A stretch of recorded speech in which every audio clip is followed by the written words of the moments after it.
Alhamdulillah wa salatu wa salamu ala rasulillahi wa ala alihi wa ashabihi ajma'in. Chers frères, chères sœurs, assalamu alaikum wa rahmatullahi wa barakatuh. À partir de cette vidéo, Inch'Allah, on va commencer à parler du mariage et de la vie du couple selon les valeurs islamiques. C'est un sujet très important. Donc voilà la première partie. Le mariage est l'un des contrats les plus importants. D'ailleurs, certains savants disent qu'il est le contrat sacré. Il y a le verset du Coran qui dit وَأَخَذْنَ مِنْكُمْ مِيثَاقًا غَلِيظًا. Il s'agit des femmes. Et qu'elles aient obtenu de vous un engagement solennel. Donc c'est un contrat sacré, c'est un contrat très important. Il fait partie aussi des traditions prophétiques de notre prophète Muhammad sallallahu alayhi wa sallam, mais aussi de tous les prophètes. Allah Ta'ala a dit وَلَقَدْ أَرْسَلْنَا رُسُلًا مِّن قَبْلِكَ وَجَعَلْنَا لَهُمْ أَزْوَاجًا وَذُرِّيَّةً, qui veut dire nous avons envoyé sur terre avant toi des messagers et nous avons assigné à ces messagers des épouses et de la descendance. Il y a le célèbre hadith de Abu Ayyub radiyallahu anhu. Il a dit que le prophète sallallahu alayhi wa sallam a dit que 4 choses sont des traditions des messagers. Parmi ces 4 choses, justement, il y a le mariage. Dans un hadith rapporté par l'imam al-Bukhari et Muslim dans leur sahih, selon Ibn Umar radiyallahu anhuma, 3 personnes se sont présentées auprès des épouses du prophète sallallahu alayhi wa sallam pour les interroger quant à la vie du prophète, à la vie privée de notre prophète bien-aimé alayhi salatu wassalam. Et il faut souligner que les compagnons radiyallahu anhum, ils avaient l'habitude de se diriger vers les femmes du prophète sallallahu alayhi wa sallam, surtout Aïcha radiyallahu anha, pour l'interroger sur la vie du prophète sallallahu alayhi wa sallam ou bien sur les sujets qui concernent la religion.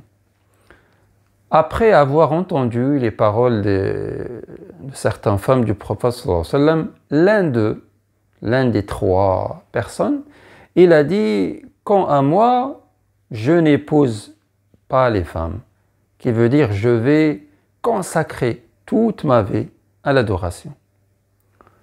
Donc il veut observer le célibat.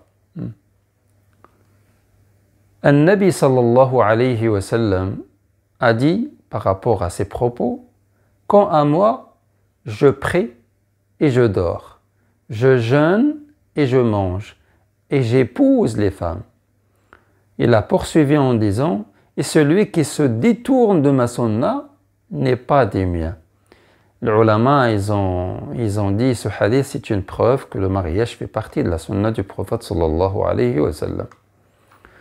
On dit aussi que le mariage, c'est la moitié de la foi. C'est un acte d'adoration. L'adoration en islam englobe toutes les bonnes actions, les bonnes œuvres accomplies dans le but d'avoir l'agrément d'Allah. Allah il dit dans le Coran, « En vérité, ma salat, mes actes de dévotion, ma vie et ma mort appartiennent à Allah, Seigneur de l'univers. » Surat Al-An'am. Anas rapporte radiyallahu anhu que le prophète sallallahu alayhi wa sallam a dit « Celui qu'Allah lui procure une femme pieuse, il l'a aidé donc dans la moitié de sa religion, qu'il craint Allah donc par rapport à la moitié qui reste. »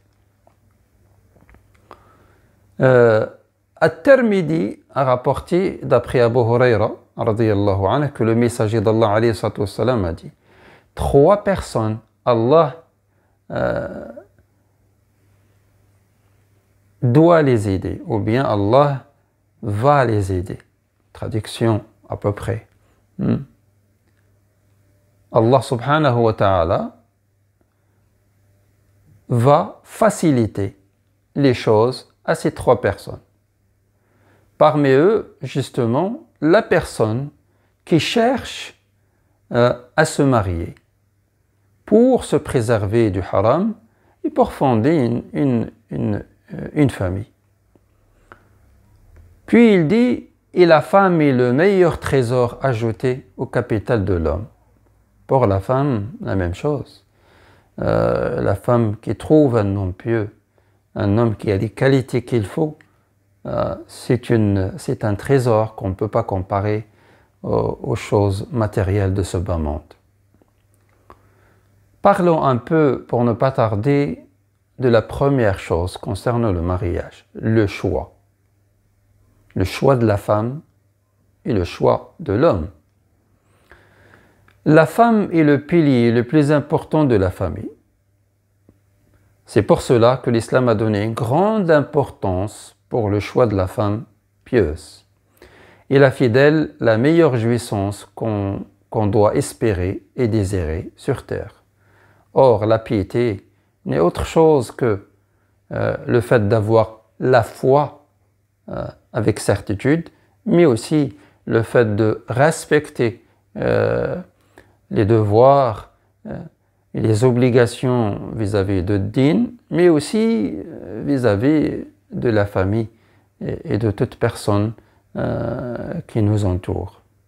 Il y a les droits d'Allah, mais aussi les droits des êtres humains autour de nous. Et on ne peut pas être pieux si on ne préserve pas les deux côtés. Dans un hadith du prophète sallallahu alayhi wa sallam, il dit « On épouse une femme pour l'une des 4 qualités suivantes. La richesse, la noblesse, la beauté, la piété. » À la fin, il nous dit « Alors choisis celle qui est pieuse. » Dit le prophète sallallahu alayhi wa sallam. C'est un hadith rapporté par l'imam Muslim et le Bukhari. L'essentiel, c'est la foi. La foi d'abord, la religion d'abord. Après vient les autres qualités. La foi et le bon caractère, le bon comportement.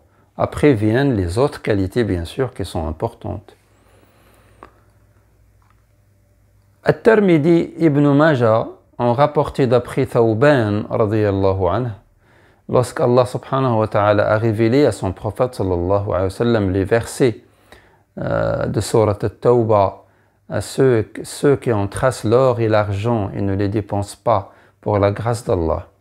Il a dit « Nous étions avec le messager d'Allah pendant un voyage. » Alors, quelques-uns de ses compagnons lui ont demandé « Ce verset est révélé pour l'or et l'argent. Est-ce que le vrai trésor, c'est l'or et l'argent ?» Le messager d'Allah alayhi salam a répondu « Une langue qui prie Allah, lisanun dhakir, un cœur qui reconnaît Allah, et une épouse croyante qui l'aide à pratiquer sa religion. Voilà le vrai trésor. » Muslim a rapporté, d'après Abdullah ibn Amr ibn al-As, radiyallahu anhu jami', que le messager d'Allah alayhi salam a dit « La vie est pleine de jouissance, et la femme pieuse est la meilleure jouissance. » Par rapport au choix de l'homme, le prophète sallam a dit « Lorsqu'un homme se présente pour demander la main de votre fille pour le mariage, regardez d'abord sa religion et son caractère, ad-din ou al-khuluq. Si quelqu'un se présente et il est, masha'Allah, il a la foi, il a la pratique de la religion et il a le bon caractère, ça veut dire qu'il a l'essentiel. Bien sûr, cela ne veut pas dire qu'on ne va pas regarder les autres qualités, mais l'essentiel, c'est ça. Ça d'abord, la foi et le bon caractère. Il y a un homme qui a demandé à Al-Hassan ibn Ali, « J'ai une fille, à qui penses-tu que je l'accorde en mariage ?» Il lui a répondu, « Marie-la à quelqu'un qui craint Allah, qui a la piété. Car celui-là, s'il l'aime, il la traite de la meilleure façon. Si un jour les sentiments vont changer, il ne l'aime plus, il ne la traite pas indignement, il va la respecter. » نسأل الله سبحانه وتعالى أن يرزقنا وإياكم حسن الاختيار. Inch'Allah, on termine dans la deuxième partie. نسأل الله عز وجل أن يحفظ جميع الأسر المسلمة. اللهم احفظ عائلتنا جميعا. Qu'Allah préserve toutes les familles musulmanes. Qu'Allah subhanahu wa ta'ala facilite aux jeunes qui ne sont pas mariés encore. اللهم يسر لشبابنا الزواج ووفقهم يا رب لما تحبه وترضاه، واحفظهم من كل مكروه، واحفظهم من شر حاسد إذا حسد. آمين. صل اللهم وسلم وبارك على النبي وعلى آله وأصحابه أجمعين. الحمد لله رب العالمين.